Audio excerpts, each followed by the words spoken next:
그러니까 이제 여기서는 우리가 뭘 바라봐야 되냐면 인플레이션을 바라보고 이 인플레이션에 대한 연준의 스탠스 그리고 이 연준의 스탠스가 바뀌는 게 결국에는 중장기적인 물가에 대한 시장의 인식 이게 어떻게 바뀌어 나가는지를 보는 게 되게 필요하겠죠. 올 1년이 실물 경제 둔화가 걸리고 그쵸. 내릴 년이 미국 금리 차와 말씀드렸던 것처럼 가계 부채가 걸리고 그럼 어떻게 되냐면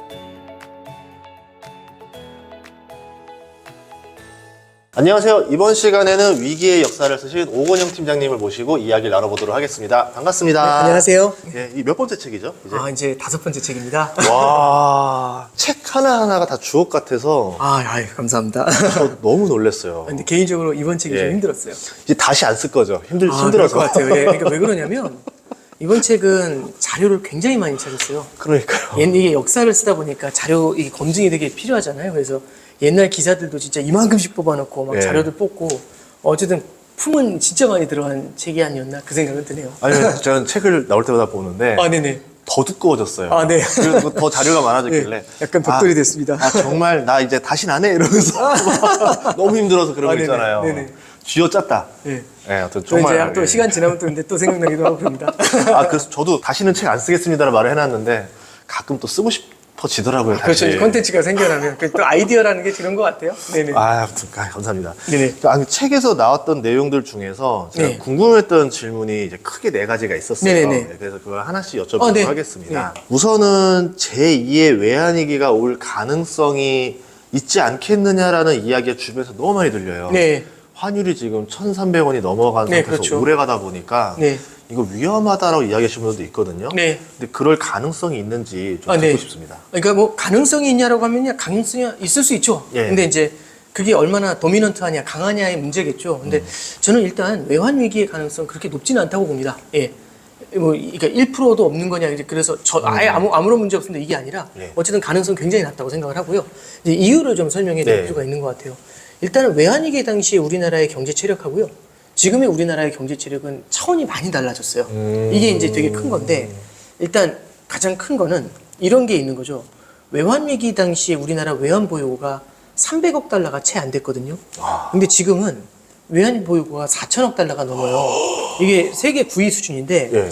이게 이제 근데 그때에 비해서 결국에는 전체적으로 물가도 오르고 그러면은 그때 돈하고 지금 돈하고 같냐 이제 이렇게 생각할 수도 있지만 일단 글로벌 순위 자체로도 그렇고요. 네. 두 번째는 그런 외환 보유고를 쌓아왔었던 가장 큰 이유가 그때 당시에 교훈이 있기 때문이에요. 그래서 우리가 항상 뭘 보셔야 되냐면 모든 건 사람이 하는 거거든요. 네. 그래서 저는 그런 것 같아요. 외환 위기하고 가장 많이 달라진 게 뭐냐? 외환 위기를 겪어본 경험이 있다라는 게 되게 큰 것 같아요. 그래서 그때의 그 트라우마, 그때의 실수 이런 걸 안 하려고 하거든요. 예. 제가 우스갯소리 하나 해드리면 저 얼마 전에 저 어렸을 때 살던 동네를 갔어요. 어디입니까? 저희 그 구의역 자양동에 살았거든요. 좋은 데 사셨네요. 저 좋은 데는 아니고요. 강을 보이면서. 근데 이제 거기 살았는데 예. 거기서 이제 그 구의역 그 지하철역으로 예. 가는 길이 두 군데가 있어요. 그래서 A 루트로 가는 길이 있고 B 루트로 가는 길이 있는데 이 A 루트로 가는 게 좀 지름길처럼 빨랐어요. 약간 네. 빠르게 느껴져요. 네. 근데 어렸을 때 그 길로 가다 깡패를 만나가지고 많이 트라우마가 맞았거든요. 생기죠. 네. 그래서 그다음부터는 A를 절대 안 가고 B로만 다녔거든요. 이번에도 갔는데 B로 가던데요, 제가. 아니, 물론 이제 깡패가 무서워서라기보다도 그 길을 가급적이면 안 가고 싶어 한 것 같아요. 굳이, 그쵸. 예, 그렇죠. 예. 그 일을 겪어봤다라는 거는 다른 사람을 만들어내게 되거든요. 그래서 저는 굉장히 큰 게 그때를 겪어봤다라는 거고 네. 외환 위기 때는 외환 보유고가 모자라서 무너졌다기보다도 외환 보유고가 적은데 단기 외채가 많아서 무너진 게 커요. 단기 외채라는 건 만기가 금방금방 돌아오는 외채지 않습니까? 예. 그러면 이제 만기가 금방 돌아오게 되면 언제든지 이 대출 만기 때문에 두려움에 떨 수밖에 없죠. 연장이 안 되면 죽는 거니까. 예. 지금은 단기 외채의 비중이 그때에 비할 바가 안 될 정도로 굉장히 많이 낮아져 있습니다. 그래서 예. 외환 보유고의 사이즈도 커졌고 예. 단기 외채의 비중도 줄었고 예. 그렇게 간 이유는요. 말씀드렸던 것들처럼 그때를 겪어본 경험이 있기 때문이죠. 그리고 이제 하나 더 말씀을 드리면 네. 우리나라 대한민국 채권이 갖고 있는 위상이 그때에 비해서 좀 많이 바뀐 것 같아요. 그게 이제 어떤 부분을 좀 말씀드리고 싶냐면 네. 저도 뭐 이게 국뽕이다 이런 말씀보다도 이런 걸 하나 좀 말씀드려볼게요. 우리나라 채권 시장을 잠깐 보면 우리나라 채권 시장이 과거하고 좀 바뀐 부분이 있습니다. 뭐 이제 우리나라가 최근에는 무역 적자를 종종 겪긴 하지만 우리나라가 사실상 2000년도 이후부터는 무역 흑자를 굉장히 많이 만들었고요. 구조적인 무역 흑자국이라는 말이 있었습니다. 네. 그 다음에 최근에 물론 코로나 이후에 재정 적자가 좀 늘긴 했지만 재정 적자가 상대적으로 다른 나라에 비해서는 낮은 편이죠.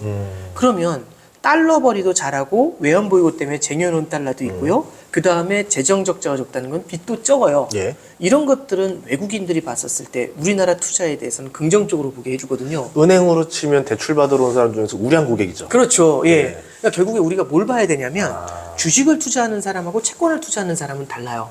주식을 투자하는 사람은 이 주식 투자 대상자가 얼마나 많이 성장하는지가 중요하거든요. 그쵸. 성장을 해야지 그 성장에 비례해가지고 배당을 받을 수가 있는데 채권을 투자하는 사람은 성장에 관심이 없어요. 뭐가 제일 중요하냐면 안 망하면 되고요. 내 이자 주면 되거든요. 그러면 실제로 예. 우리나라 같은 경우는 모아놓은 달러가 있고, 그죠? 그리고 빚이 적고 무역흑자로 달러가 꼬박꼬박 들어와주고 이 정도면은 설마 파산할 리스크는 크지 않잖아요. 그러면 외국인들이 우리나라 채권을 바라보는 시각이 나쁘지가 않아요. 글로벌에서 그 정도 자격 갖추는 나라 많지 않죠. 여기서 되게 중요한 말씀 해주신 거예요. 네. 왜냐하면 2000년대 초중반만 해도 우리나라보다 선진국들이 굉장히 많았거든요. 거기서는 유로존의 채권이 엄청나게 인기가 많았었습니다. 네. 근데 아시는 것처럼 유럽 재정위기를 거치게 되면서 유로존의 채권이 인기가 한풀 죽었어요. 네. 물론 유로존이 양쪽 하나로 어마어마해가지고 지금 금리를 눌러놓은 건 있지만 네. 과거에 비해서 이탈리아 국채라든지 그리스 국채라든지 옛날에 이탈리아가 G8에 들어가요. 네. 엄청난 나라거든요. 오. 근데 지금 보면은 이탈리아를 바라보는 시각이 불안불안해 이런 생각들도 하는 사람들이 있잖아요. 네, 맞아요. 그래서 이제 그런 걸 바라봤었을 때 과거에 비해서 우리나라 국채의 위상이 좀 바뀌었어요. 그럼 이 얘기는 뭐냐면 과거에는 실물 경제가 리스크를 겪지 않습니까? 네. 그러면 우리나라에서 주식시장과 채권시장에서 자금이 같이 빠져요. 그럼 같이 빠지면 주식 팔고 채권 팔고 하면은 이거 팔고 나면 원화가 엄청날 거지 않습니까? 예. 이 엄청난 원화를 다 팔고 달러를 사서 나가니까 환율이 엄청나게 뛰거든요. 예. 근데 지금은 어떤 일이 벌어지냐면 주식을 팔아요. 그런데 예. 안전자산으로서 채권으로 들어오는 수요가 생겨요. 그러면 금리가 잡힙니다. 안정이 네. 되고요. 주식 채권은 동시에 팔고 나가는 게 아니라 한쪽 사이드에서는 나가도 한쪽 사이드에서는 들어오는 돈이 있으면 네. 환율이 안정이 되겠죠. 그러니까 달러가 나가기만 하는 게 아니라 들어오는 달러도 있으니까. 그래서 우리나라 원달러 환율의 변동성이 전 세계적으로 봤을 때 지난 10년의 변동성을 보면 뭐 요즘 보면 1,300원 이렇게 넘잖아. 네. 그렇게 생각하실 게 아니라 실제로 2010년대 초를 보잖아요. 그때 엔화 환율이 얼마였냐면 제 기억에 한 100엔 했어요. 지금 150엔이잖아요. 그리고 그때 당시에 헤아라가 예. 브라질 헤아라가 1.5헤아리였어요. 예. 지금 5헤아리예요. 어휴. 그리고 터키가 예. 2리라였거든요. 1달러에. 지금 26리라예요. 근데 우리나라 원달러 환율은 그때가 1,170원이었거든요. 그러면 상대적으로는 상당히 강화된 거네요. 그렇죠. 상대적으로 우리나라 환율의 변동성이 뛰어오르는 게 그렇게 크지가 않죠. 그럼 마지막으로 순환 논리 같지만 이렇게 돼요. 환율의 변동성이 낮아서 안정이 되잖아요. 예. 그럼 채권 투자할 때 해외 채권 투자하는 사람이 제일 무서운 게 뭐냐면 환차익. 환차 손해죠. 아, 예. 근데 환율이 안정돼 있잖아요. 예. 히스토리컬리 봤을 때. 예. 그럼 괜찮죠. 그래서 우리나라 채권이 과거에 비해서 인기가 많은 편입니다. 물론 이제 거기에 대해서 반론하실 수 있어요. 그럼 재정 적자가 늘어나고 만약에 무역 적자가 늘어나고 예. 외환 보유고가 줄어들면 그리고 환 변동성이 높아지면 그 매력이 사라지지 않냐? 물론 그렇죠. 미래에는 그렇게 될 수도 있죠. 그렇게 안 가려고 하는 게 되게 중요한 포인트고 지금 현재의 시점에서 봤었을 때는 우리나라가 과거에 비해서 외국인 투자자들이 바라보는 시선이 과거에 비해서 현저히 좋아진 면이 있다. 그래서 정리 잠깐 해드리면 앞서 말씀드린 것처럼 외환 보유고가 있다는 거, 네. 두 번째는 단기 외채를 줄여놨다는 거, 네. 그리고 세 번째는 대외 위상이 좋아졌다는 거, 이 세 가지를 모두 합치고 어떤 게 그 기저에 깔려 있냐면 그때를 겪었던 경험이 있다는 거. 이게 저는 되게 중요한 포인트라고 봅니다. 그러면 네. 조금 이제 말씀드리니까 이해가 되는 것 중에 하나가 네. 한국은행이 기준금리를 계속 안 올리는 이유도 네네. 이거에 대한 자신감이라고 볼 수 있을까요? 그렇죠. 이제 이렇게 보시면 될 것 같아요. 한국은행이 기준금리를 인상 인하를 할 때는 우리 이제 물론 미국과의 금리 차를 고민을 하는 것도 분명히 있을 거예요. 네. 근데 미국과의 금리 차를 고민을 할 때 이게 자본 유출이 나타날 수가 있는 게 제일 문제지 않습니까? 예. 미국 금리는 높은데 우리나라 금리는 낮으니까. 네. 근데 어떤 걸 통해 보더라도 제일 정확하게 볼 수 있는 게 뭐냐면 환율을 보면 돼요.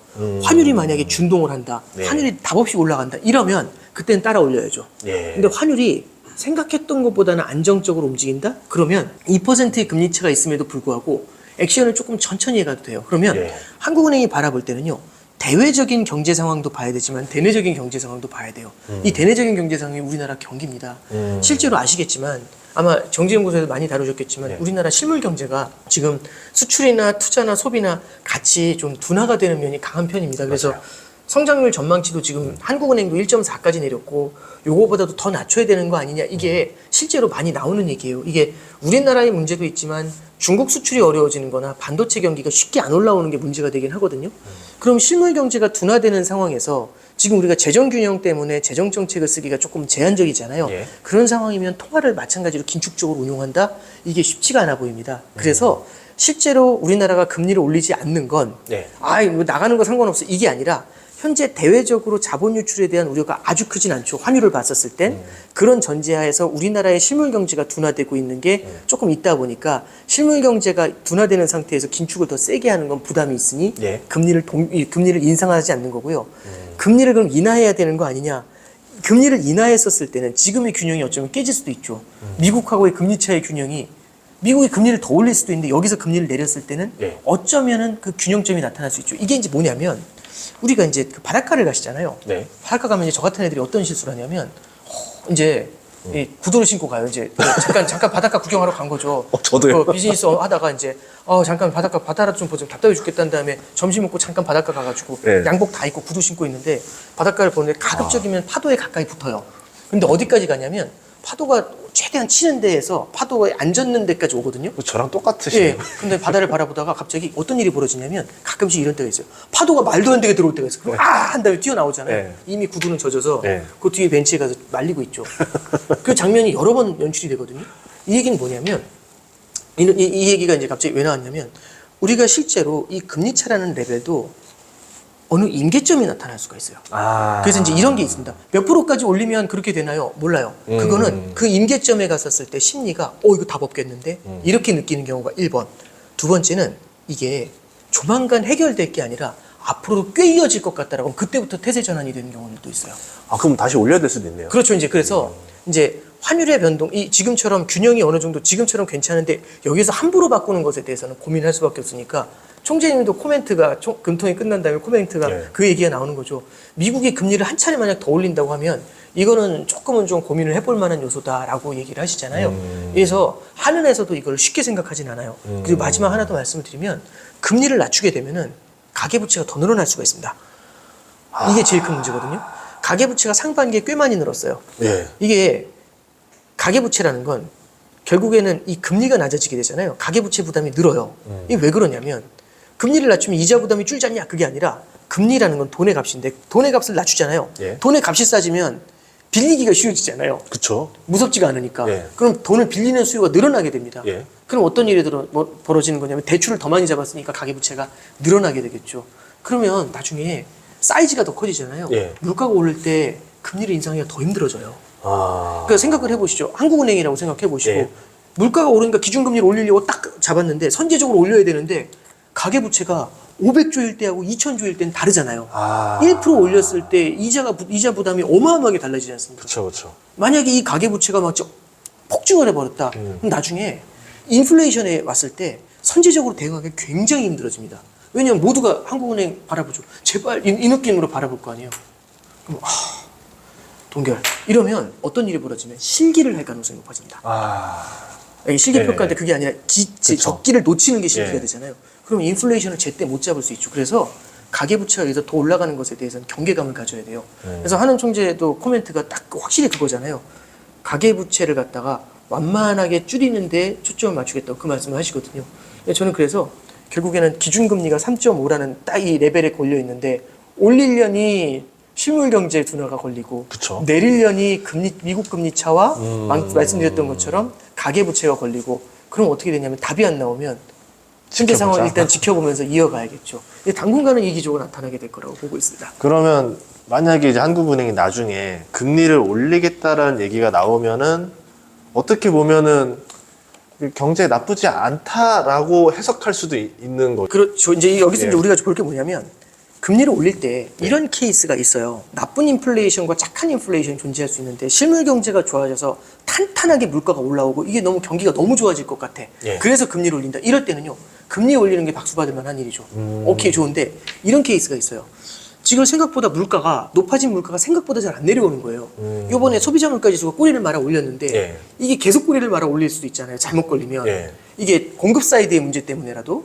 그러면 공급 사이드의 문제 때문에 물가가 오르더라도 이걸 내깔려 놔두면 인플레이션 기대 심리가 커지니까 하는 회사 선제적으로 대응을 해야 되기 때문에 추가로 금리를 인상해야 되는 경우도 생겨요. 예. 그러면 나쁜 물가 상승 때문에 금리를 올려야 되는 경우도 있고, 그리고 이 케이스는 저는 현실화되기는 쉽진 않을 것 같은데 미국 금리 인상이 너무 빨라지고 너무 강하니까 이걸 따라가기 위해서 금리를 따라 올리는 경우가 있어요. 그러니까 뭐냐면 등 떠밀려서 올리는 게 있고, 내가 너무 좋으니까 와 하면서 올리는 케이스가 있는데 예. 후자라면은 말씀하신 것처럼 좋은 시나리오가 되는데 전자라면은 이게 조금 달라질 수 있습니다. 그래서 우리가 좀 케이스별로 봐야 될 것 같아요. 그러면 뭐 네. 예를 들어서 이제 뭐 우리나라 무역 수지라던가 이제 뭐 나머지 좀 지표들을 같이 보면서 그렇죠. 봐야 되고 네네. 더 중요한 건 하는 총재님이 올리고 나면 발언을 하잖아요. 네네. 그걸 잘 봐야 되겠네요. 저는 그러니까 물론 이제 저처럼 이런 일을 하는 사람들은 당연히 보는 거지만 저는 이제 유튜브 방송도 많이 있지만 저는 한은에서 나오는 리포트라든지 한은에서 리포트 되게 좋아요. 최근에 나온 거 있죠. 예. 예. 그런 리포트들도 좋고요. 그러니까 뭐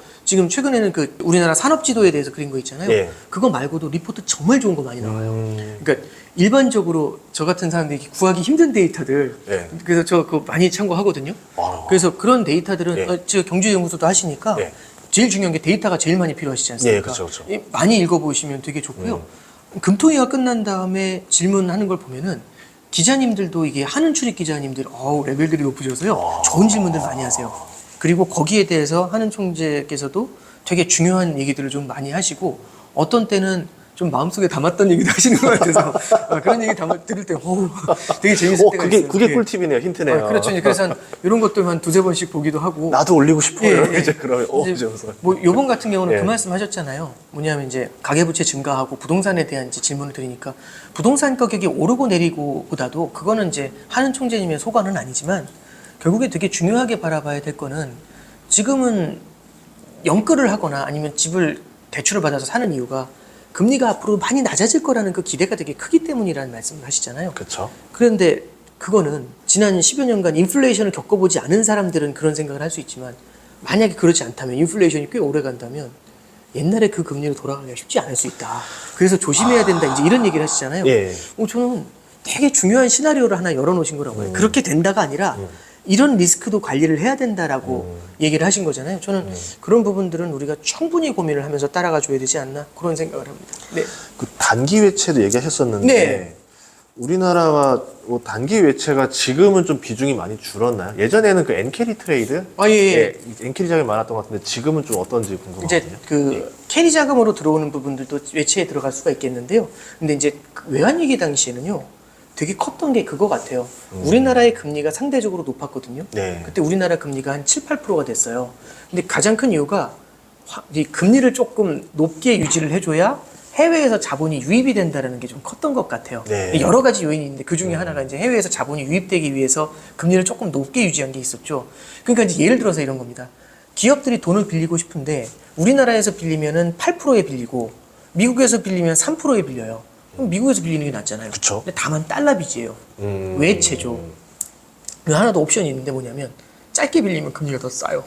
길게 빌리는 것보다. 그러면 그럼 짧게 이렇게 연장하면 짧게 되잖아요. 연장하면 되죠. 예. 왜냐면 자신 있게 장사만 잘 되면 얼마든지 연장을 할 수 있잖아요. 네. 그렇게 해서 단기 외채가 들어온 것들도 있고 하나 더 실물 경기 갑자기 둔화가 되니까 장사가 잘 안 되잖아요. 그러면 외국계 은행에서는 대출 갚으라고 하겠죠. 네. 대출 갚으라고 하는데 대출을 못 갚잖아요. 그럼 어떻게 하면 제발 연장 좀 해주세요. 그러면 길게 연장 안 해주죠. 짧게 가죠. 짧게 치고 가죠. 그러면 등 떠밀려서 단기 외채가 늘어나는 면들도 있어요. 그래서 그때하고는 좀 이게 차이가 있다라는 점을 우리가 주의를 해야 됩니다. 좀 궁금한 것 중에 하나가 지금 상황이 딱 그 닷컴 버블 때 느낌이랑도 조금 비슷한 것 같은 게요. 예. 닷컴 버블이 지수가 2000년부터 2001년 내리 쭉 빠졌잖아요. 네네네. 그랬다가 2001년인가요? 9월에 예. 쌍둥이 빌딩 예, 그때 그거 한 딱 다음에, 했을 예. 때. 딱 지금이 어떻게 보면은 1년 동안 하락기를 겪었고 네.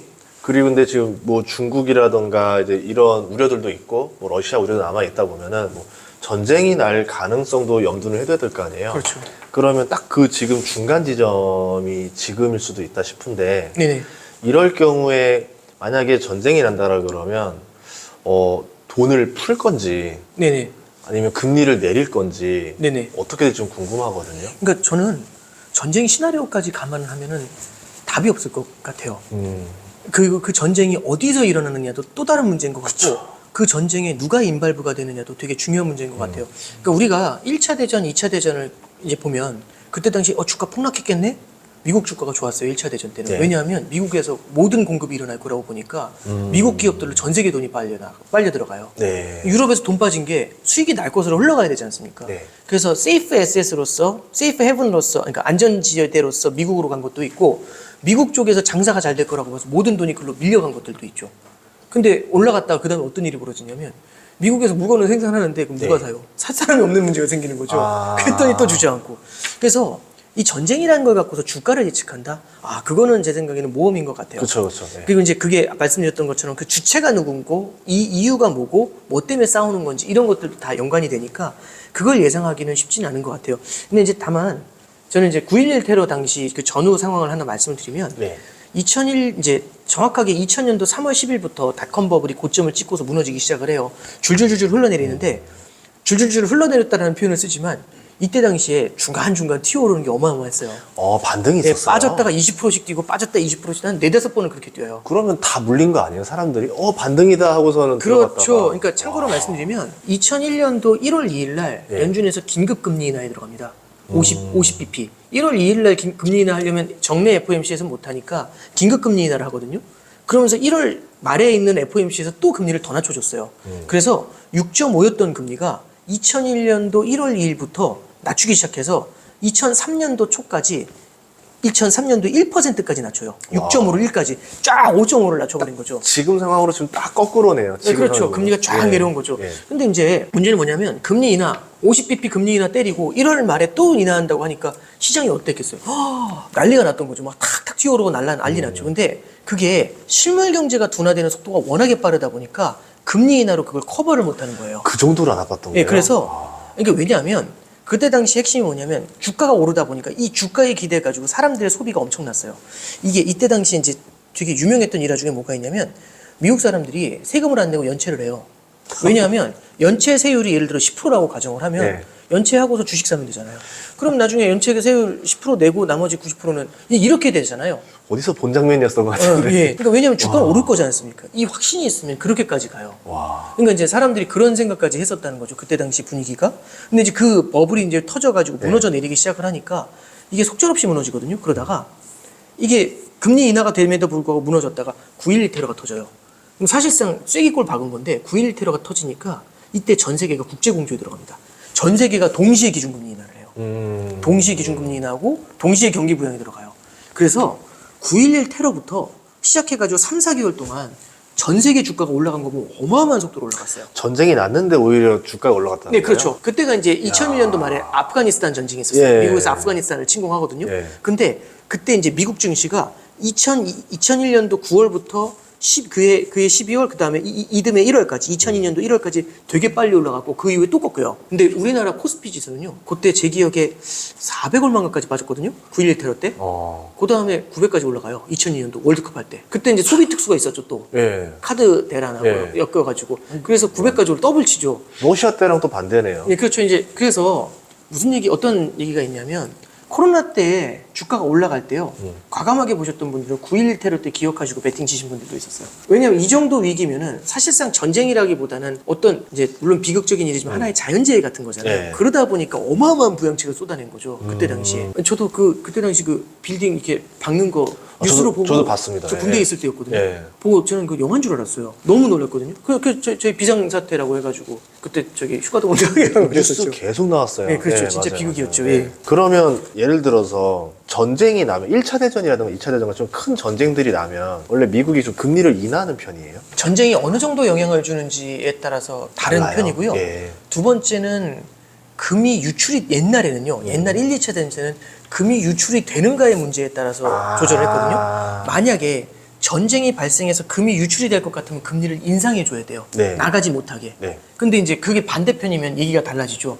근데 참고로 말씀드리면 1, 2차 대전 전부 다 미국에서 일어나지 않았고요. 미국은 어떻게 보면 1차 대전에서는 그냥 뭐 속된 말로 꿀 빨았죠. 청바지만 팔았다 그렇죠. 이거는. 독일에도 팔고 예. 일본에도 팔고 유럽에도 팔고 다 팔았잖아요. 네. 그러니까 좀 나쁜 거죠. 솔직히 말씀드리면.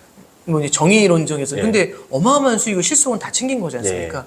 그래서 그건 케이스에 따라서 좀 다른 것 같고요. 다만 현대전으로 봤을 때는 네. 우리가 유명하다고 할 수 있는 전쟁이 90년도에 1차 걸프전, 네. 2003년도에 2차 걸프전이 있었고 그 다음에 이제 말씀해 주셨던 것처럼 2001년도에 있는 아프가니스탄 전쟁이 있었잖아요. 네. 세 번 다 금리 인상을 하기 힘들었었어요. 참고로 90년도에 이제 1차 걸프전 이후에는요. 유가가 뛰어가지고 조금 인상을 하다가 이건 전쟁 때문에 한 게 아니라 조금 인상하다가 경기 침체가 찾아오니까 이 금리를 내려버립니다. 그래서 오히려 실물 경제의 둔화를 자극한다라고 생각을 했을 때는 전쟁으로 인한 상흔이 크지 않는 상태에서 실물 경제의 둔화를 자극한다고 하면 그때는 금리를 인하해서 대응한 경우가 좀 더 많았죠. 아, 그러니까 전쟁의 사이즈에 따라서도 다르겠네요. 그렇겠죠. 네네. 이게 전력을 투입해야 된다 싶으면은 그렇죠. 확실히 좀 돈을 좀 뽑을 거고. 네네네. 베트남전 때가 딱 그때였잖아요. 1960년대. 네네, 60년대죠. 예, 그때쯤이면 좀 돈을 좀 풀고 그러던 시기였었나요? 그때는 재정을 풀었거든요. 베트남전 당시에는. 그래서 재정 적자가 엄청나게 늘어나게 돼요. 재정을 풀어서. 근데 이제 그때는요. 2차 세계대전하고 한국전쟁이 끝난 이후에 20년 동안 미국에서는 인플레이션이 제대로 올라온 적이 한 번도 없어요. 어떻게 안 올라와요? 네, 이제 이게 참 신기한 게 우와. 그때 그래서 신경제라기보다는 그때 네. 자본주의 황금기라고 했는데 해석은 여러 가지가 있습니다. 근데 네. 첫 번째 해석은요. 그때 당시에 이제 베이비 부머 세대가 있었고 아, 두 번째, 그러니까 인력이 늘어나는 거죠. 그 두 번째는 전쟁을 거치게 되면 기술이 발달하게 된대요. 그래서 2차 대전이 끝나자마자 물가가 엄청 뛰었는데 군인들이 이제 돌아오잖아요. 복귀를 한 다음에 포상금을 받아서 돌아와요. 그럼 바로 돈을 써야 되는데 문제는 전쟁을 했기 때문에 그 기업들이 내수 제품을 만드는 데 포커스를 안 두고 그 전쟁 군수품 만드는 데 포커스를 두고 있으니까 이게 바로 전환이 안 돼서 공급이 안 되잖아요. 예. 공급은 안 되는데 수요가 폭발해 버리니까 물가가 팍 뛰었거든요. 예. 한국 전쟁 때도 한번 물가가 팍 뛴 적이 있어요. 근데 그 두 번 다 뛰었는데 이후에 둘 다 전쟁을 겪게 되면 이 엔진이나 이런 게 되게 기술이 좋아진대요. 저는 기술자가 아니라서 잘 모르겠습니다만 그게 꽤 높은 생산성을 만들어낸다고 합니다. 과학기술이 발달하면서. 예. 그러면 생산성이 높아진다는 건 뭐냐면 노동 한 단위가 들어갔을 때 더 많은 제품이 생산이 되잖아요. 그럼 물건값이 싸져요. 아, 인플레이션이 안 온 거죠. 그래서 그 꿀을 20년 동안 빤 거죠. 그래서 진짜 구조적인 얘기네요. 예. 다우존스 지수가 100에서 1000까지 올라가요. 10배가 뛰어요. 그래서 그때 당시에 핵심이 누구냐면 니프티 50라는 친구들이 있었어요. 아, 예. 그때는 그 니프티 50라고도 표현한 50개 종목이거든요. 네. 걔들은 뭐라고 하냐면 원 디시전이라고 했어요. 원 디시전 스탁. 뭐냐면 한 번 고르면 그냥 한 번 결정하면 평생 가져가는 애들. 아, 맥도날드, P&G, 예. 코카콜라. 그러니까 지금으로 따지면은 좀 멍해 보이는 주식인데 그때 당시엔 성장주였죠. 엣지. 그러면 거꾸로 생각해 보면 네. AI가 지금 도입되면서 네. 생산성이 많이 올라갈 수 있다는 얘기를 하잖아요. 그렇죠. 그럼 그렇게 되면은 물가가 어느 정도 억제가 될 수도 있겠네요. 그렇죠. 그러니까 뭐냐면 결국에는 생산성 문제거든요. 생산성이 늘어나야 되는 거고 그래서 기술 발전이 되게 중요한 거잖아요. 네. 그런데 이제 우리가 오해하면 안 되는 게 이게 기술 발전에 의한 생산성이 높아져서 물가가 안 오르는 건지 아, 아니면 무언가 다른 이슈 때문에 물가가 안 오르는 건지 이건 또 다르거든요. 아. 예를 들어서 2000년도 같은 경우는 닷컴 버블 당시가 사실 닷컴 버블이 중요한 게 아니라 그때 다들 미스테리라고 한 게 물가가 안 올랐어요. 실물 경제 되게 그렇게 좋은데도 가장 큰 이유가요. 그때 뭐가 이슈였냐면 지금도 아직 의견은 분분합니다만 90년대 초반에 무슨 일이 있었냐면 구소련이 붕괴해요. 그리고 중국이 개혁 개방을 합니다. 등소평 체제 하에서. 네. 그러면 전 세계에 중국과 러시아라는 노동력이 쏟아져 나온 거예요. 그때 우리나라로도 많이 왔었잖아요. 그렇죠. 러시아 사람들. 네, 그렇죠. 예. 그래서 그걸 영어로 그레이트 더블링이라고 했어요. 전 세계 노동 인구가 2배가 늘은 거예요. 한순간에. 그러면 어마어마한 노동 인구가 늘었으니까 노동의 공급이 늘어났으니까 임금이 올라가질 않았겠죠. 그러니까 미국의 제조업이 쇠퇴하면서 미국에서 제조업이 반대로 빠져나오잖아요. 네. 근데 이거 세계화로 연결해 버린 거지 않습니까? 네. 우리는 같은 지구 이러면서. 예. 그러면 어떻게 되냐면 물가가 안 올라가고 거기서 중국이 WTO에 가입을 하면서 메이드 인 차이나를 쏟아낸 거거든요. 그럼 이게 물가를 갖다 억제한 거죠. 그러면 이게 기술력이 좋아져서 억제가 된 건지 아니면은 그레이트 더블링에 의해서 물가가 억제가 된 건지 알 수가 없어요. 아. 근데 그게 이제 물가를 억제하게 되니까 그린스펀이 그때 당시에 신경제다.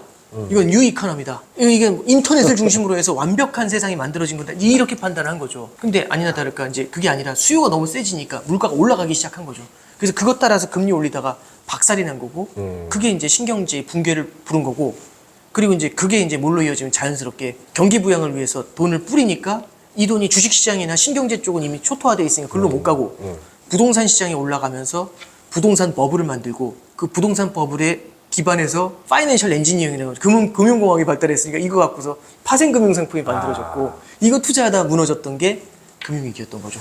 그럼 지금 관점으로 갔을 때 네. 말씀하신 대로 되게 중요했던 게 전 노동력. 네. 지금 이제 뭐 블록화 이렇게 나뉘려고 네. 하면 네네. 노동력이 축소된다라고 봐야 될까요? 그거는 이제 이렇게 예. 보시면 되죠. 그레이트 더블링이 아니라 이제 노동을 갖다 이렇게 줄이게 되잖아요. 서로 이렇게 예. 블록화가 되잖아요. 그러면 우리가 이렇게 보시면 돼요. A 나라하고 B 나라가 교역을 해요. 이거 뭐 교과서에 나오는 얘기니까 예. 둘이 교역을 하는데 A 나라는 핸드폰 만드는 데 엣지가 있고 B 나라는 자동차 만드는 데 엣지가 있어요. 근데 핸드폰 만드는데 엣지가 있는 A 나라가 여기서 자동차 만들면 어떻게 되겠어요? 그러면 가성비 떨어지는 거 만들 거 아니에요? 쓰레기 그쵸, 만들잖아요. 그쵸. 예. 그러면 비싼데 제품이 안 좋아요.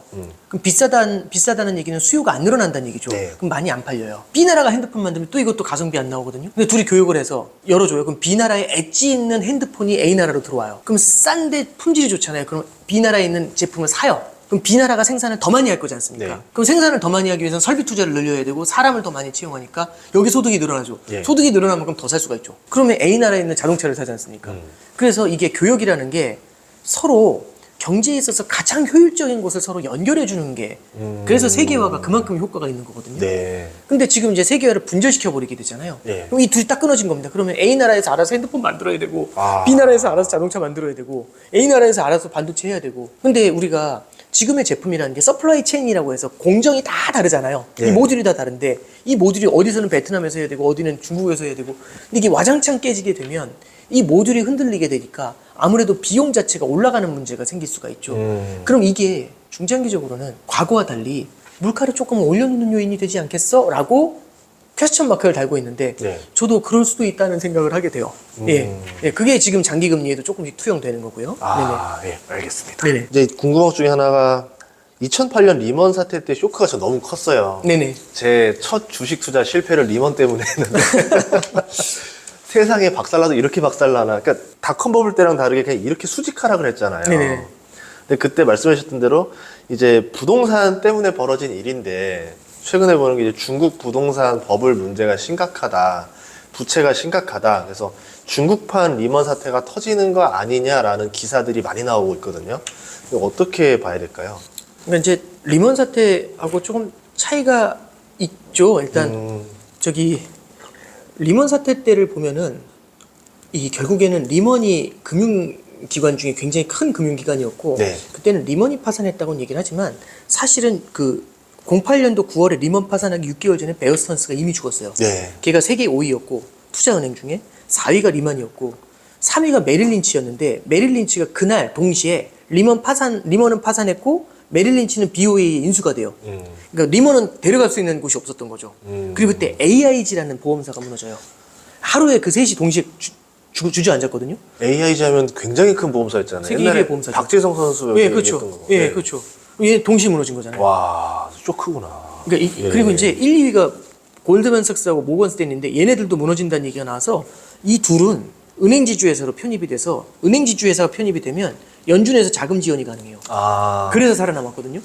그러니까 사실 그러니까 뭐냐면 예를 들어서 중국에서 주요 은행들 뭐 4대 대형 은행들 뭐 공상은행, 중국은행 이런 곳이 동시에 파산한다. 이러면 이제 그런 얘기 한번 해볼 수가 있겠죠. 근데 이제 홍다랑 그다음에 이제 컨트리 가든 네. 그런 쪽이 이제 물론 크죠. 사이즈 크죠. 이걸 갖고 이제 리먼으로 해석하는 거는 조금은 좀 어폐가 있는 것 같아요. 이게 대형 금융기관들이 송두리째 무너져 버리는 케이스인데 네. 이건 아직 이제 부동산 사이드에서 무너진 거지 금융 시스템을 건드린 게 아니잖아요. 네네. 하나 더 보면은 중국이 갖고 있는 참 독특한 특성이 POE하고 SOE라는 게 있어요. POE는 P는 프라이빗이고 S는 스테이트예요. 예. 그래서 SOE는 국영 기업이 되는 거죠. 엔터프라이즈니까. 스테이트 오브 엔터프라이즈니까. POE는 프라이빗이에요. 그러면 민영 기업인 거잖아요. 네. 지금 헝다라든지 아니면은 말씀드렸던 컨트리 가든 같은 경우는 민영 부동산 기업이잖아요. 네. 이쪽이 이제 무너지면서 나타난 현상이에요. 이쪽은 사실상 국영은행들하고의 연관성이 그렇게 높지가 않거든요. 그러면 국영은행은 송두리째 뒤흔들 정도다? 그러진 않을 것 같아요. 아. 물론 그게 나중엔 이쪽의 문제가 너무 커지게 되면 국영은행이 이걸 떠안겠죠. 네. 그래서 지금 이제 어떻게 하냐면 예금금리를 인하해 주거든요. 대출금리 인하는 천천히 하고 그럼 예금금리가 낮아지는데 대출금리가 높으면 네. 은행에 마진이 생기잖아요. 네네. 그럼 은행 꿀 빨겠네 이게 아니라 예. 마진 먹은 만큼 이 마진 쌓아놓은 다음에 이걸로 뭐 하라는 얘기냐면 예. 나중에 부실 처리하라는 얘기가 돼요. 음. 그럼 이제 그거를 갖다 국영은행이 흡수를 해버리겠죠. 아. 예. 그래서 중국이 이제 리먼 이제 지금 헝다나 아니면 컨트리 가든으로 해서 이게 그 결국엔 리먼 사태처럼 한순간에 훅 가게 만드는 거냐? 그건 좀 아닌 것 같은데 그럼 좋다는 뜻이냐? 그게 아니라 이게 중국의 가장 큰 문제점은요. 결국엔 국제 민폐인 것 같아요. 국영 기업들은 진출시키면서 앞서 나가게 해주고 민영 기업들은 워워워 해주면서 눌린 거거든요. 근데 민영 기업의 생산성이 높고 민영 기업이 사람 채용을 더 많이 해요. 실제로 중국의 성장을 가져왔던 게 IT, 알리바바 같은 기업들. 아, 그러네요. 그죠? 그리고 이제 또 하나 말씀드리면은 부동산 기업들, 부동산 관련 업종, 그다음에 교육 관련 업종 이런 쪽이 엄청 셌거든요. 근데 지금 알리페이부터 시작해서 알리바바 다 눌러버렸잖아요. 텐센트 알리바바. 그러면은 IT 성장 누른 거고, 그다음에 눌러준 게 지금 부동산 성장 눌러준 거 아니에요? 그죠? 그리고 교육 쪽 다 제한을 해버리니까 그쵸. 중국에서 성장이 나올 만한 것들은 전부 줄여버리니까 청년 실업률이 높아지지 않습니까? 셀프 눌러버린 그렇죠. 거네요. 그러면 결국에는 중국의 중장기적인 성장 동력이 눌리는 거거든요. 무럭무럭 성장해야 되는데 그걸 눌러주고 있는 거예요. 그럼 중장기적으로 중국의 성장세가 어떨까? 그러면 과거에 비해서 더 둔화가 될 가능성이 높아지죠. 앞서 말씀드린 것처럼 중요한 건 생산성인데요. 생산성이 높아지려면 미래에 대한 혁신적인 투자가 있어야 됩니다. 근데 그럴 가능성을 계속해서 국진 민폐를 통해서 줄이고 있는 거죠. 그래서 저는 이번에 이제 그 부동산 케이스를 바라보면서 중국 당국이 뭘 원하는지는 알겠어요. 뭐냐면 계속해서 부채를 늘리면서 경기 부양을 하는 건 아니다. 부동산 가격을 올리면서 경기 부양하는 건 아니다라는 의지는 알겠는데 이거 이제 레버리징이라는 게 부채를 늘리면서 하는 투자잖아요. 디레버리징은 정말 고통스럽거든요. 그 디레버리징을 해보고 싶은 건데 너무 고통스러우니까 이거 어떡하지? 이 고민을 하고 있는 것 같아요. 근데 거기서도 무소의 뿔처럼 밀고 가잖아요. 그럼 이게 이제 성장 둔화로 이어질 수가 있습니다. 그러니까 어떻게 보면은 리먼 때는 뭐 국가의 컨트롤이 아니었었던 거고 이제 중국 같은 경우는 의도하는 대로 지금 가고 있는 상황인 건데 이렇게 누르면은 만약에 디플레이션이 올 수도 있을 거고 좀 소비 둔화가 오고 이거 지금 실제로 지금 그렇게 되면서 경제가 오히려 더 흔들릴 수도 있을 것 같은데 그렇게 해야 되는 이유가 결국에는 있을까요? 부채가 더 늘어나는 것에 대해서는 제어를 하려는 게 첫 번째인 것 같아요. 왜냐면 여기서 더 늘어나면 중국이 부채가 엄청나거든요. 근데 여기서 부채가 더 늘어나면 아까 말씀드렸던 것처럼 한국은행의 부채하고 되게 비슷해요. 가계 부채를 바라보는 한국은행이 심각하고. 근데 이제 이걸 우리가 생각을 잘해야 되는데 부채를 갖다가 한꺼번에 줄이는 디레버리징을 하면 어마어마한 고통을 줬거든요. 굉장히 큰 충격을 줘요. 그걸 하려고 했던 게 일본이었고 그래서 아직까지도 못 일어나는 거거든요. 근데 결국에는 그럼 뭘로 해결할 건데 부채를 줄이는 것보다 부채가 늘어나는 걸 제어를 억제를 해주면서 성장을 세게 만드는 게 더 좋은 방법. 그러니까 미국 경제는 그렇게 성장해 온 거지 않습니까? 혁신 성장을 더 세게 하니까 부채가 많아도 이걸 해결해 온 거죠. 물론 이제 그거 말고 양쪽 하나도 있었지만 기축통화국이라서 가능했지만 어쨌든 그런 쪽으로 문제를 풀어가야 되는데 오히려 혁신 성장에서는 국진 민폐로 나오니까 생산성의 증가가 굉장히 억제가 돼 있는 상태에서 부채를 줄이려고 하니까 이게 결국엔 그냥 디레버리징이 되는 거죠. 그러니까 이제 경제 성장에 주는 충격이 있는 겁니다. 아니면 아예 거꾸로 자산 인플레를 만들어버리는 방법도 있잖아요. 근데 지금 중국의 부동산 가격이 무시할 정도가 아니에요. 꽤 많이 올라있죠. 심각하구나. 그리고 이게 지금 중국에서 최근에 보면 이제 일선 도시들에 대해서는 또 규제를 풀어주니까 수요가 늘어나잖아요. 이번 기회에 이런 생각들을 하거든요. 거기서도. 그러니까 여기서 부동산 시장을 더 풀어줘가지고 부동산 버블을 만든다는 데 대해서 지금 중국 당국에서도 굉장히 많이 고민을 하고 있는 것 같아요. 그러니까 어정쩡한 상황. 그러니까 이게 결국에는 컨트롤은 가능한데 결국엔 터지는 걸 누르고 있는 거지 결국에는 뒤로 새는 건 성장이 줄줄 새는 건 답이 없는 현재는 그런 형국가 아닌가 그렇게 생각합니다. 그러면 중국이 쓸 수 있는 지금 뭐 해결 카드 같은 것들이 좀 존재할까요? 이제 중국이 할 수 있는 카드들은 이제 당연히 근본적인 카드는 생산성을 끌어올리는 방법밖에 없죠. 근데 생산성을 끌어올리려면 혁신 기술이 필요한 건데 그래서 반도체 굴게 한다는 거 그런 건가요? 그렇죠. 그래서 제주 2025하고 그런데 그거 지금 미국한테 가로막혔지 않습니까? 그럼 중국이 굉장히 어려운 부분이 생긴 거예요. 그러면은 해외에서 수익을 만들어내는 방법이 있는데 1대1로가 지금 뭐 수익은 안 나는 거죠. 수익이 안 나서 지금 이제 전 세계에서 마치 대출해 준 다음에 약탈적인 대출을 해줬다라는 그런 얘기를 듣고 있는 거잖아요. 그러니까 이제 그런 쪽에서 오히려 답을 찾기가 쉽지 않은 거고 그럼 생산성 중에는 그럼 결국에는 민영 기업에서 만들어낸 생산성을 봐야 되는데 이게 국진 민폐라는 게 있지 않습니까? 여기서 어려움이 있는 거죠. 그래서 중국이 굉장히 어려운 상황인 건 맞아요. 근데 다만 이제 여러 가지 고민들을 해볼 수 있죠. 첫 번째는 금융시장 개방을 고민해 볼 수 있어요. 금융시장 개방을 고민해 볼 수도 있고 두 번째는 중국 내에 이제 농민공이 굉장히 많아요. 지금 농민공이 뭐냐면 농촌에 있는 사람들이 도시에 가서 일을 하는 건데 이 사람들이 호적이 없어요. 호적이 없으면 돈을 못 빌리거든요. 그러니까 주민등록번호가 없으면 대출을 못 받고 주민등록번호가 건강보험이 안 되고 그러니까 이제 이 사람들이 예를 들어서 호적을 받게 되면 집을 살 수 있고 대출을 받을 수 있고 그다음에 여러 가지 사회 보장을 받을 수 있어요. 네. 사회 보장이 안 되고 대출을 받을 수 없으면 사람은 저축을 쌓게 됩니다. 뭔가 어떤 일이 어떻게 일어날지 모르니까. 불안해서. 그렇죠. 근데 사회 보장이 되고 대출이 가능하잖아요. 네. 그 내 집이 있잖아요. 그러면 저축을 쓰게 돼요. 저도 그랬던 거 주변 보면 그렇죠. 내 집 마련했을 때 빚 무슨 뭐 영끌은 했지만 아 드디어 내 집이구나 하면서 차도 바꾸고 그렇죠. 이제 그런 것들이 생기는 거죠. 가전 다 바꾸고. 예. 아. 그래서 지금 이제 우리가 바라볼 건 뭐냐면 중국에는 잉여 저축이 있습니다. 중국 사람들의 저축이 굉장히 많거든요. 네. 이건 우리가 좀 봐야 되고 중국에서 그럼 성장을 위해서는 추가적인 자본을 끌어내는 방법이 중요하거든요. 그럼 잠자고 있는 이 저축들을 끌어내는 방법을 고민해야 될 거예요. 예. 그게 방금 전에 말씀드렸던 호적제 개혁이 될 수도 있고 그걸 호구제 개혁이라고도 하는데 예. 그런 쪽에서 아마 좀 답을 찾아보려고 하지 않을까 생각합니다. 우선 아끼고 아끼다가 마지막에 그런 네, 카드를 그런 쓸 수도 카드들을 있다. 고민해 볼 수 있겠죠. 인플레이션이 상반기 때만 해도 계속 빠르게 떨어지고 있었잖아요. 네네네. 미국으로 보면. 그러다가 저번 달부터 이제 서서히 올라가는데 뭐 인플레이션 나우 캐스팅을 봐도 떨어지는 추세가 아니거든요. 네네네. 계속 올라가고 유가는 또 올라가고 연준 위원들 발언은 이제 뭐 금리를 인상해야 될 수도 있다라는 발언도 나오기도 있고 네네. 이렇게 되면은 인플레이션이 다시 돌아오는 거 아닌가. 네네. 근데 과거와 다르게 그때는 그랬지만 지금 한 번 더 올라간다 그러면 사람들이 많이 지친 상태에서 네. 이게 버틸 수 있을까 이런 우려가 있거든요. 인플레이션이 사람들은 그렇게 생각한 것 같아요. 9.1에서 지난해 이제 22년도 6월에 9.1에서 올해 6월에 3.0까지 쉴 새 없이 내려왔잖아요. 그러니까요. 그러면은 12개월에 6%가 내려왔으니까 두 달에 1%씩 떨어진 거예요. 그럼 사실상 7월이었죠. 7월에는 얼마를 기대했던 거냐면 2.5가 돼야지 답이죠. 와. 그럼 이제 얼마 안 남는 건데 네. 문제는 여기서 꼬리를 말아 올린 거죠. 그러니까 뭐냐면 이런 거죠.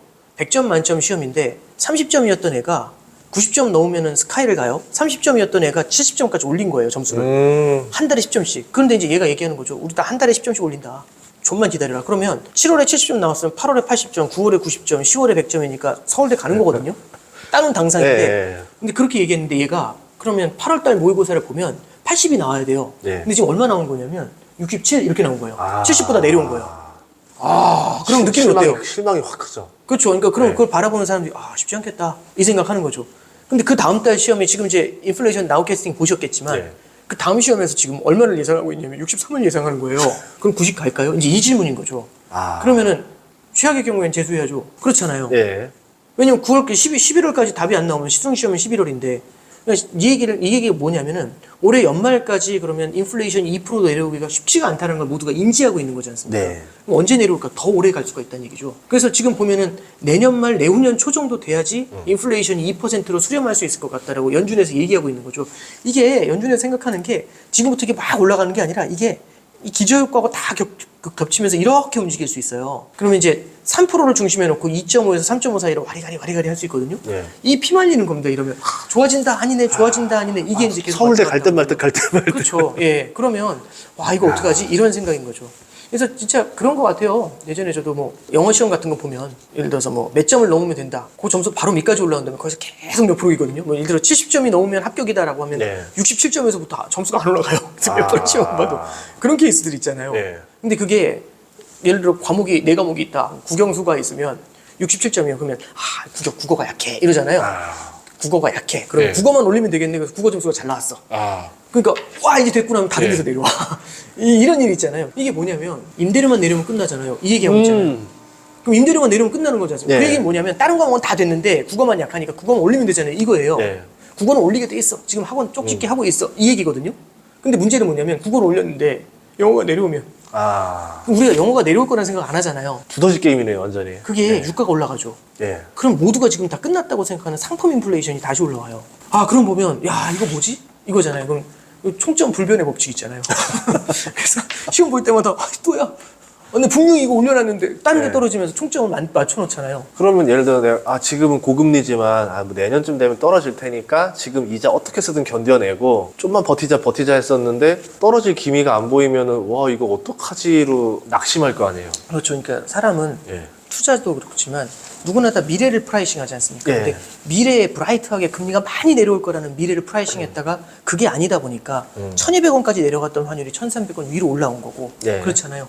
하늘 끝까지 솟을 것 같던 주가가 주춤한 거고 그러니까 이제 여기서는 우리가 뭘 바라봐야 되냐면 인플레이션을 바라보고 이 인플레이션에 대한 연준의 스탠스 그리고 이 연준의 스탠스가 바뀌는 게 결국에는 중장기적인 물가에 대한 시장의 인식 이게 어떻게 바뀌어 나가는지를 보는 게 되게 필요하겠죠. 만약에 이럴 가능성도 있는 거예요. 뭐 어떤 아까 거죠? 2.5% 3% 왔다 갔다 하면 그냥 에라 모르겠다 목표 인플레이션을 3%로 잡아. 예, 그렇게 하자는 얘기도 가끔 나왔었거든요. 지금은 그렇게 하기 힘들고요. 왜냐하면 이제 이런 거예요. 그게 이제 목표치를 2에서 3으로 올린다는 게 합리적일 수 있죠. 왜냐면 세상이 바뀌었으니까. 네. 그러니까 예를 들어 이런 거예요.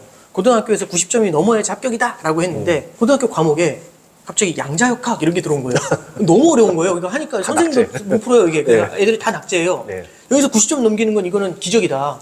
얘 말고 다 100점을 받아야 얘가 10점, 20점 나왔을 때도 합격이다. 90점. 그래서 말이 안 된다. 80점으로 기준 바꾸자. 이 얘기 하는 거예요. 합리적이죠.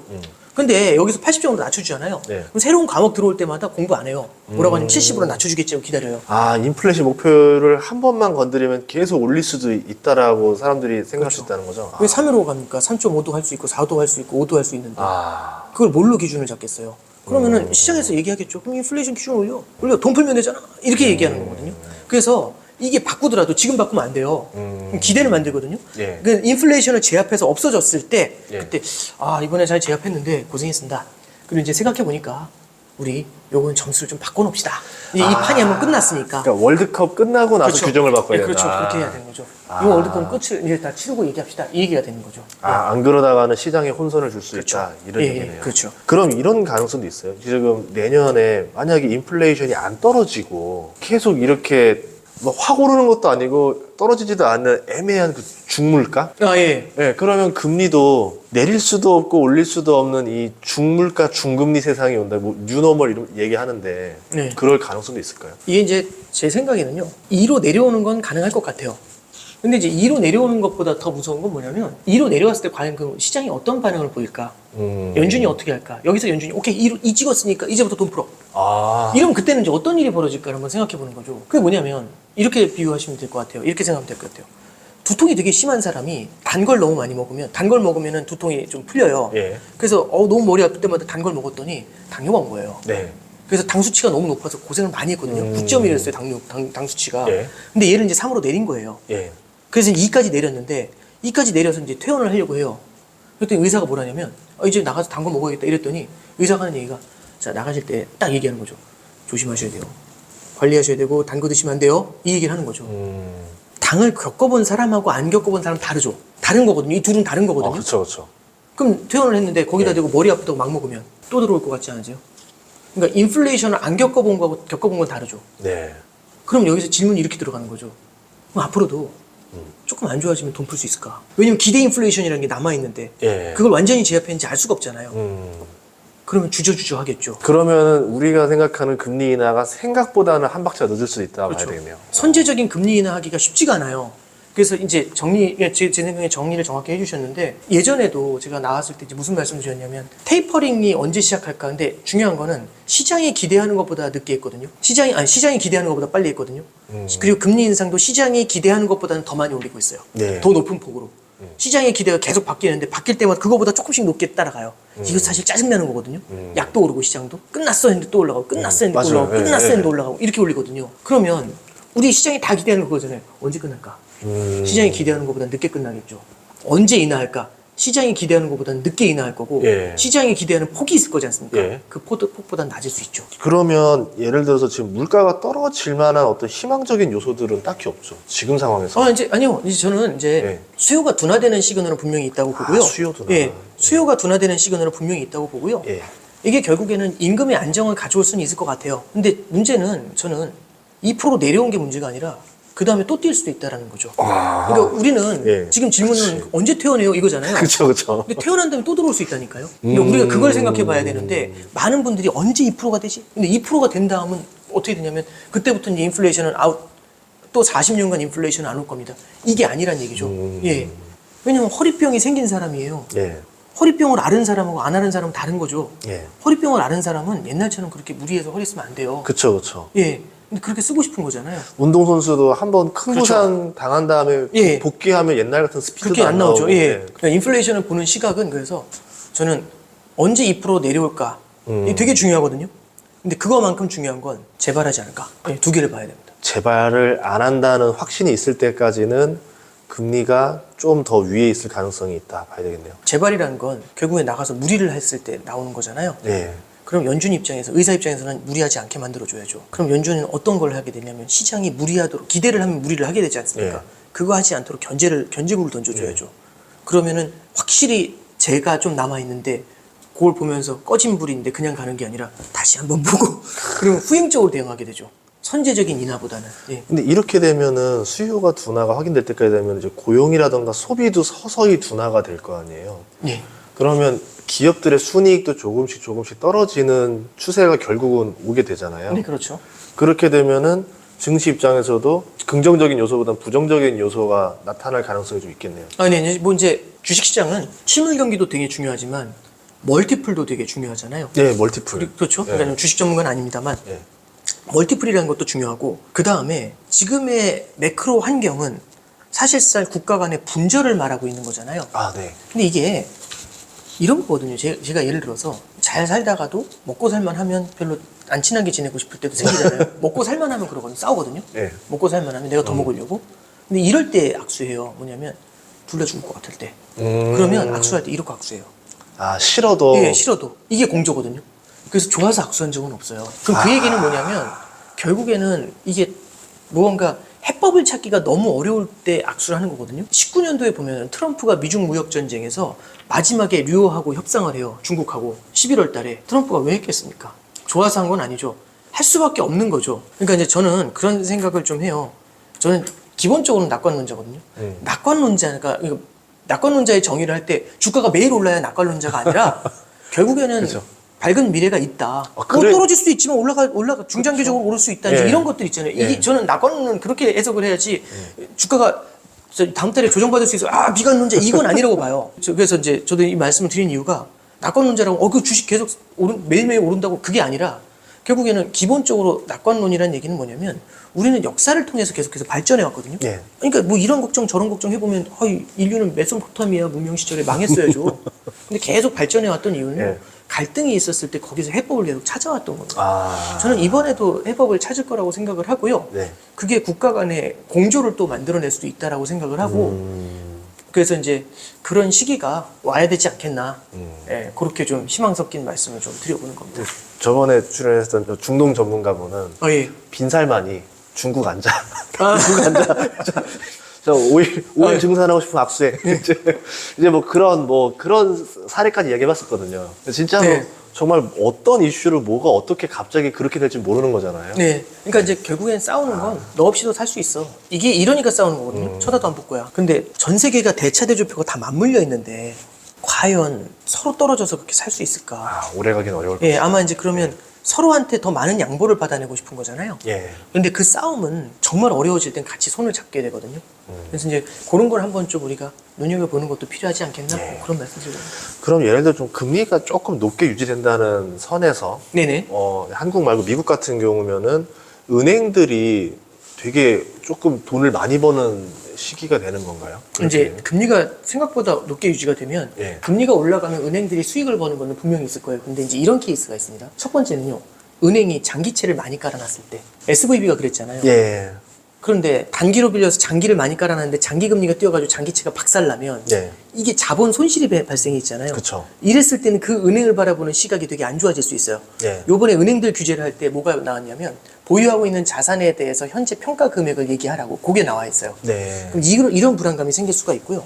두 번째는 금리가 높은 수준을 유지하면 이게 연체를 건드릴 수가 있어요. 그러면은 대출의 부실이 이어질 수가 있거든요. 이 두 가지가 우려스럽습니다. 그래서 금리가 올라간다고 무조건 기계적으로 은행이 좋다는 건 아니고요. 금리가 저렇게 예상했던 것보다 많이 올라갔을 때는 은행들이 오히려 불안감을 좀 가질 수가 있어요. 근데 저는 그런 생각을 해요. 금리 인상을 만약에 많이 안 해가지고 인플레이션이 재발하고 인플레이션이 오래 가잖아요. 예. 그럼 연준이 계속 금리를 올리면서 높은 수준의 기준금리를 유지하려고 한단 말이죠. 예. 그러면 계속 실물 경기가 안 좋을 거라고 생각하니까 단기 금리는 높은데 장기 금리가 주저앉아 있는 일이 벌어지게 돼요. 예. 그럼 장단기가 역전이 돼 있잖아요. 이러면 은행이 수익이 안 나요. 아. 그럼 은행이 중장기적으로 힘이 더 빠지기 때문에 예. 이게 나중에는요 끝에 가면은 은행 위기로 갑니다. 은행도 버틸 수 있는 예. 한도가 있다는 얘기죠. 잡아야죠. 그래서 물가를 잡고 가야 이렇게 커브를 만들어요. 금리 커브를 이렇게 만들어줘야 그래야 되거든요. 그래서 저는 좀 바라보는 게 일단은 중앙은행에서 바라보는 게 인플레이션을 잡고 가자. 네. 왜냐하면 이제 국어하고 영어하고 수학이 있는데 성장은 지금 실업률은 반세기 최저니까 영어 점수는 괜찮으니까 영어 조금 공부 덜 하더라도 수학 잡고 가자. 근데 사람들이 영어 해야죠 이거거든요. 근데 제 생각에는 수학을 조금 더 신경 쓰게 되지 않을까 싶어요. 아, 오늘 덕분에 정말 많은 이야기 들었어요. 네네. 저 오늘 과외비 얼마 드리면 됩니까? 아유, 네, 맞습니다. 아유, 저도 많이 배웁니다. 아, 과외비는 여기 위기의 역사로. 지금 제가 여쭤봤던 질문들이 이 책에 거의 다 들어있었던 내용들이기도 하고, 여기서 제가 이제 읽으면서 궁금했던 점들을 말씀드렸는데요. 많은 사랑 부탁드리겠습니다. 네, 감사합니다. 정말 출연해서 감사하고요. 네네. 이제 추석이 얼마 안 남았습니다. 예, 한가위 풍성하게 보내시길 바라겠습니다. 감사합니다. 네. 출연해서 감사합니다. 네, 고맙습니다.